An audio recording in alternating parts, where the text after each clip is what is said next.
শিলচর সদর থানার পুলিশ কোয়ার্টারে মৃত্যু এক পুলিশ কর্মীর। কোয়ার্টারের দরজা ভেঙে উদ্ধার করা হলেও শেষ রক্ষা হয়নি পুলিশ কর্মীর। মৃত পুলিশ কর্মী নওগাঁ জেলার উৎপল কুমার নাথ। কাছাড় জেলার শিলচর আদালতে প্রসিকিউটিং ইন্সপেক্টরের দায়িত্বে ছিলেন উৎপল কুমার নাথ। আরো একবার জানাচ্ছি দর্শকদের, একটি মর্মান্তিক ঘটনা। শিলচর সদর থানার পুলিশ কোয়ার্টারে মৃত্যু হলো এক পুলিশ কর্মীর। কোয়ার্টারের দরজা ভেঙে পুলিশ কর্মীকে উদ্ধার করা হলেও শেষ রক্ষা হয়নি।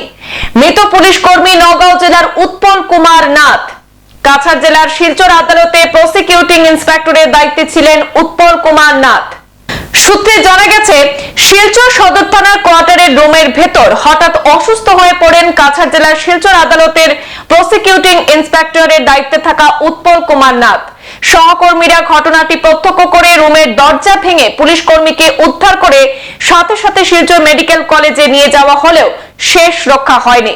কর্তব্যরত চিকিৎসকরা পুলিশ কর্মীকে পরীক্ষা নিরীক্ষা করে উৎপল কুমার নাথকে মৃত বলে ঘোষণা করেন। জানা গেছে, মৃত পুলিশ কর্মী নওগাঁ জেলার উৎপল কুমার নাথ বলে জানা গেছে। তিনি শিলচর আদালতে প্রসিকিউটিং ইন্সপেক্টরের দায়িত্বে ছিলেন এবং দীর্ঘদিন ধরে সেখানে কাজ করছিলেন।